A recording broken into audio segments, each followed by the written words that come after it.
Halo YouTube, selamat datang di channel Motomobi News. Penontonnya cuma tiga termasuk videografernya. Karena penonton yang lain tuh masih pada sibuk IMS. Yes, masih banyak sekali yang diliput di IMS. Makanya buka motomobinews.id untuk berita-berita soal otomotif. Bukan hanya di IMS, bukan hanya Indonesia, tapi dunia. Ya, sekarang news ke 257. 25. Baru 25 dan mejanya kosong. Ini sponsornya mana? Kalau Anda mau sponsori silakan DM ke ya udah pokoknya lewat IG Acit 6 ya, Acit 6.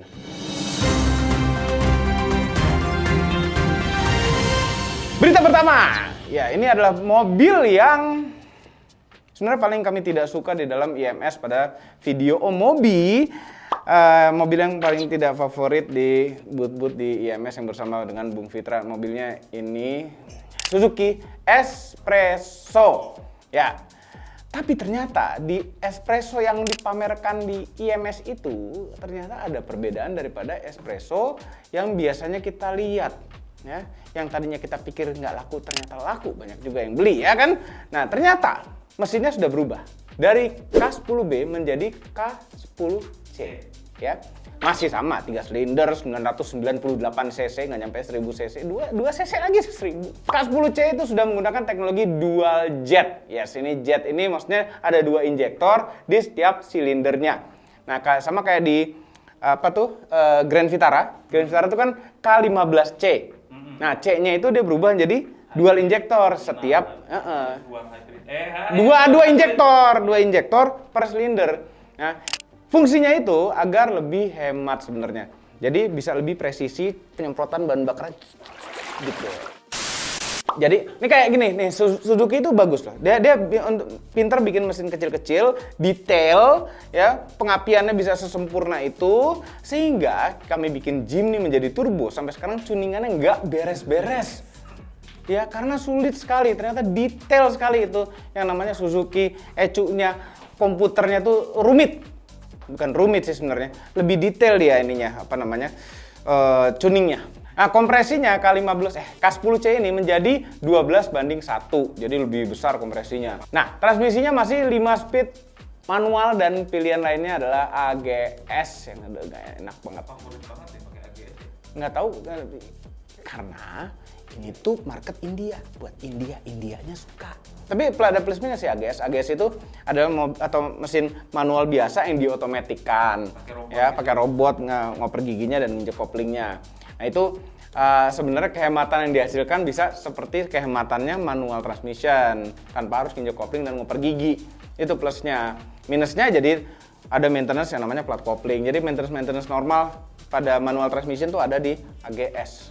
Dan minusnya lagi, ngoper giginya lambatnya setengah mati dan nggak sesuai kemauan kita kadang-kadang. Bukan kadang-kadang, seringnya. Nah, interiornya nggak berubah, tapi ada fitur baru, ada idling stopnya. Jadi kalau misalnya kita berhenti, mesinnya mati. Kadang-kadang juga kita matiin karena mengganggu sekali ya kadang-kadang. Layar multimedia 7 inch untuk yang versi AGS-nya, kalau yang manualnya nggak dapet. Spionnya sudah elektrik. Kemarin belum ya, masih itu ya, yang model gitu ya. Itu model Pelintir-pelintir itu. Kemudian ada fitur keselamatan ESP dan Hill Hold Control. Wih, kalau kayak gini berarti ininya dong, global NCAP-nya nambah. Ya bisa jadi, bisa Bintang jadi. 1. Ya, tadinya bintang 1 kasihan nih. Enggak. Apanya? Sebelumnya nggak ada. Sebelumnya tanpa bintang. Iya. Ini klip tabrakannya. Ya, itu tadinya bintang 0 jadi bintang 1. Harganya 168 jutaan untuk yang Espresso manual dan yang AGS 178.300.000 rupiah on the road Jakarta. Berita selanjutnya. All new Lexus RX meluncur di Indonesia. Sayangnya Lexus itu kan nggak buka booth di IMS, jadi mungkin kalau ada booth di IMS launchingnya mungkin di situ. Lexus akhirnya menjual resmi all new Lexus RX yang waktu tahun lalu di Gias itu dipamerin tuh RX-nya. Cuma waktu itu kan masih prototipe kali ya, jadi memang belum dijual. Nah sekarang akhirnya diperkenalkan ke publik. Lexus RX hadir dalam 3 varian, yaitu RX 350H, H-nya tuh hybrid, luxury, pakai luxury. Ini mesinnya mesin A25A FXS berkapasitas 2500 cc dengan sistem hybrid yang biasa. Baterainya 1,6 kWh aja ya, hybrid. Tenaganya kombinasi antara motor listrik dan mesin itu 246 horsepower dan torsi maksimalnya 316 Nm. Nah, yang kedua itu adalah RX 450h Plus. Wah, ada plusnya. Luxury. Ini menarik karena untuk pertama kalinya Lexus RX dengan teknologi F ya, plug-in hybrid electric vehicle. Sama-sama dengan mesin A25A FXS, tapi punya dua motor listrik. Satu untuk roda depan, yang satu lagi untuk roda belakang. Jadilah ini ya, Lexus RX yang all-wheel drive dengan transmisi eCVT. Baterainya itu karena ini plug-in hybrid, jadi lebih besar, jauh, 18,1 kWh, lithium ion. Bukan yang kayak di Kijang tuh, apa namanya baterainya? Ya itulah yang di Kijang. Nah, tenaga Lexus RX 450 Plus ini adalah 304 horsepower. Jarak tempuhnya dalam mode full EV itu 60-70 km. Ingat, ini mode EV-nya ya. Jadi tanpa mesin nyala. Kalau ngecharge di rumah butuh waktu 2,5 jam. Tapi nggak tahu tuh pakai charger berapa kilowatt ya. Itu dari 0 sampai 100% baterai. Kemudian ada varian ketiga. Nah, oh ini yang paling murah justru nih kayaknya ya. Lexus RX 350 mesin internal combustion biasa. Ya, pakai mesin T24A FTS. Ini adalah mesin 4 silinder dengan turbo. Tenaganya 275 horsepower dan torsi maksimalnya 450 Nm. Kemudian harganya. Nah, ternyata memang yang RX 350 internal combustion biasa itu paling murah. Harganya hanya 1,65 miliar.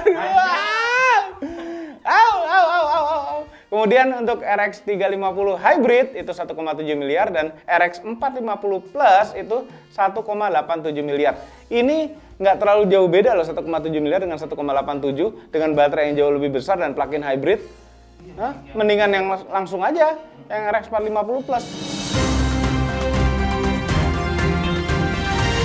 Berita selanjutnya, Wuling Alphest yang harganya wow. Wuling memperkenalkan model baru Alphest di IMS 2023. Kami sempat memperkirakan kalau mobil ini pasti penuh fitur seperti Almas, dan itu benar. Tapi kami salah soal harganya. Kami pikir mahal. Ternyata Wuling Alphest diluncurkan dengan harga mulai dari 209 juta rupiah on the road Jakarta. Ya, ada yang paling mahalnya itu 295 juta, tidak sampai 3, masih di bawah 300 ya. Nah, ini mobil yang rasanya di atas 300 juta. Fiturnya di Alphest ini paling mahal ada ADAS-nya yang lengkap. Ada Adaptive Cruise Control, Lane Keeping Assist, Lane Departure Warning, Traffic Jam Assist, ada sunroof-nya.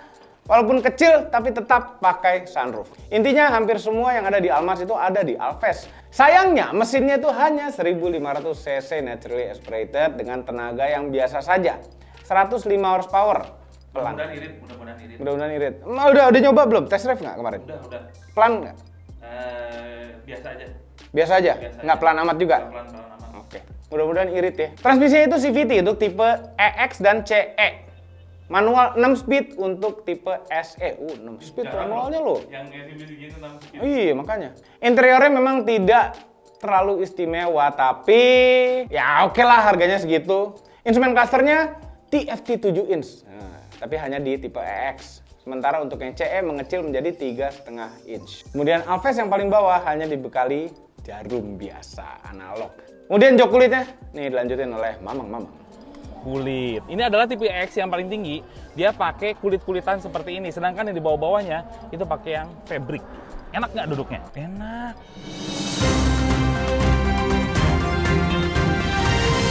Berita selanjutnya, SMK Bima EV.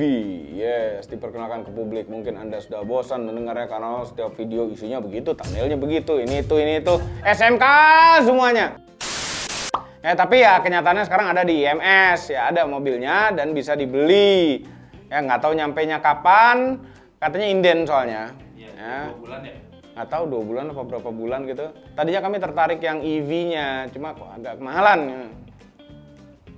Ada pilihan lain yang lebih murah soalnya. Di depan-depanan lagi. Jangan keras-keras. SMK sudah memasarkan Bima Pickup dengan mesin 1200 cc dan 1300 cc. Tapi di IMS ini mereka bawa Bima Blind Van dan MPV. EV pula, elektrik. Wah, motor listriknya itu 75 kW, 100 horsepower. Ya. Motor listrik 100 horsepower itu kenceng. Itu ini apa namanya? Wuling REV aja 40 horsepower tuh. Udah lumayan. Walaupun 0-100-nya 20 detik, tapi 0-60-nya lumayan kencang. Baterainya tuh 49,1 kWh yang ditaruh di bawah. Jarak tempuhnya katanya sampai 300 km dan interior mobil komersial biasa lah. Tapi kami suka melihat shifternya itu kayak modern gitu. Dan joknya itu gede-gede. Dan belakangnya juga joknya itu bisa muat 11 orang kan? Tapi nggak tahu mungkin yang kemarin di IMS itu salah pasang, mungkin tuh jok belakang buat setir kiri ya, bukan setir kanan. Cepet kayaknya itu. Cepet-cepet bikinnya. Iya, cepet bikinnya. Salah pasang gitu. Anyway, pokoknya intinya apapun itu mobil merek Indonesia ya bangga-bangga aja. Mau mobilnya dari mana? Bikin sendiri, mau impor, mau CBU, mau apa? Terserah deh. Pokoknya ada merek Indonesia nih. Ya kita sebagai masyarakat juga terserah mau beli, mau enggak. Pokoknya Indonesia kita dukung. Ya, dukung. Dukung kalau Indonesia mah. Ya, kita dukung. Dah, ini Indonesia punya mobil nasional. Ya terserah mau CBU mau apa. Mereknya merek nasional. Kita bikin aja merek motomobi. Iya. Ya. Motomobi EV. Kita impor mobil dari mana CBU gitu ya. Nanti lama-lama bikin pabrik sendiri, pelan-pelan. Iya kan? Nggak usah langsung bikin pabrik, impor aja dulu. Bisa kok, bisa. Oke, jangan lupa tekan tombol jempol ke atas dan subscribe channel. Belum, satu lagi, belum. Satu lagi. Mau kabur aja dari tadi. Honda CR-V Hybrid dengan tenaga 800 horsepower. Tapi ini tidak dijual ya. Tapi ya karena Honda Civic Accord dimodifikasi untuk balap itu biasa. MPV jadi mobil rally ada di Indonesia, namanya Mitsubishi Expander. Tapi Honda punya ide lain untuk SUV-nya, bukan di Indonesia ini. CR-V ini merupakan Honda CR-V yang dimodif habis-habisan, ceper, lebar dan punya saya besar di belakang. Ceper, lebar dan punya saya besar di belakang. Punya saya besar. Ini typonya tuh loh. Punya sayap besar di belakang. Jadi ide awalnya saat tim engineer di Honda Performance Development dan Auto Development Center diberikan kebebasan untuk merancang mobil balap, inilah jadinya. Karena bebas mereka pilih CR-V Hybrid yang paling baru, belum masuk Indonesia malah. Dan CR-V Hybrid ini memang belum punya versi kencangnya. Mereka mempelajari performa dan kekurangan di ajang balap Formula One, IndyCar, dan IMSA Sports Car, kemudian diaplikasikan ke CR-V.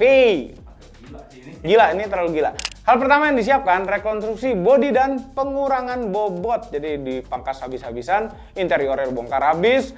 Dan mesinnya Honda belum bilang pakai mesin apa, tapi tenaganya 800 horsepower. Ya, CR-V Hybrid biasa yang udah dijual itu tenaganya hanya 205 horsepower, itu juga udah kenceng. Tapi ini 800, iya 4 kali lipat. Honda CR-V Galak ini akan diperkenalkan tanggal 28 Februari nanti, entah mau dipakai balap apa. Tapi kami curiga ini akan ikut lomba mendaki gunung, Pikes Peak. Ya, mendaki gunung. Tapi ini kalau CR-V ini ya, CR-V ini kayaknya udah bukan CR-V lagi. Yang tersisa kayaknya hanya badge-nya saja dan namanya CR-V ya, bentuknya udah. Dan isinya sudah bukan CR-V lagi. Ini bener mobil balap. Jangan lupa tekan tombol jempol ke atas dan subscribe channel Motomobi, dan Mobi apabila belum berikan tombol lonceng CR-V di seluruh dunia. Melalui sosial media Anda dan jangan lupa follow sosial media kamu semua. Cek motomobinews.id untuk berita-berita tentang otomotif di dunia ini. Terima kasih telah menonton. Iklan disponsori oleh air mineral. Ini pasti udah diisi air ledeng ya? Ya kan? Udah kebuka, nggak ada labelnya.